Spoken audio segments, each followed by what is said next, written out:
And good evening. Thanks for joining us on this Sunday. I'm Tom Yamas. We begin tonight with the spike in coronavirus cases and fatalities tonight around the world, and the new cases in Oregon, Rhode Island, Chicago, and Seattle.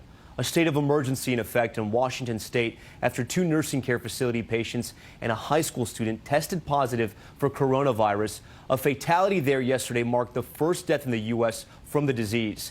And tonight, long lines at the Costco there. Look at that. Some Americans stockpiling on groceries here at home as fears about the virus rise. Officials citing the low numbers of cases, though, calling for calm.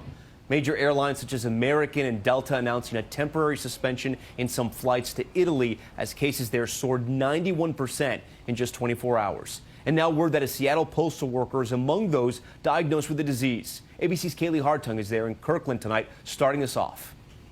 Tonight, the coronavirus spreading, one day after the first confirmed death in the U.S.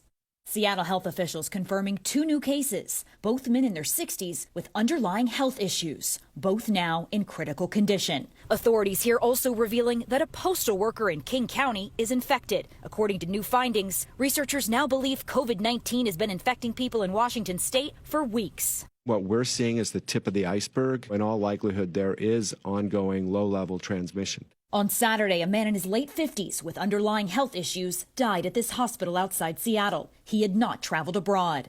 Officials now racing to contain a potential outbreak at this nursing care facility in the same area. We're aware of a number of individuals associated with the long-term care facility who are reportedly ill with respiratory symptoms or pneumonia.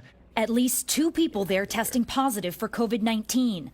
Dozens more now being tested. The CDC sending a team to help local officials. At least 74 Americans have the virus. Tonight, a new case in Chicago. California, Washington, and Oregon also reporting incidents of community spread. And confirmed or presumptive cases in at least 7 more states, including Rhode Island. We have known that this will happen. We have prepared for it. A man in his 40s hospitalized there, just back from a trip to Europe, including travel to Italy, France, and Spain. He works at a school, but hadn't returned to work since his trip. At least 40 people he's had contact with told to self-quarantine. The message is be careful and be vigilant, but don't panic. Fears of the virus leading to scenes like this. A line wrapping around the building at this Costco in Washington state. And in Northern California, empty shelves as shoppers stock up on wipes, toilet paper, and water. Health and Human Services Secretary Alex Azar promising to expand testing. Ramping up testing. You know, we now have 75,000 tests available out there in the United States, and over the next week that will expand radically. Kaylee Hartung joins us now from Kirkland, Washington, outside that nursing home that's dealing with a possible outbreak. And Kaylee, health officials could be dealing with a bigger problem there in Washington.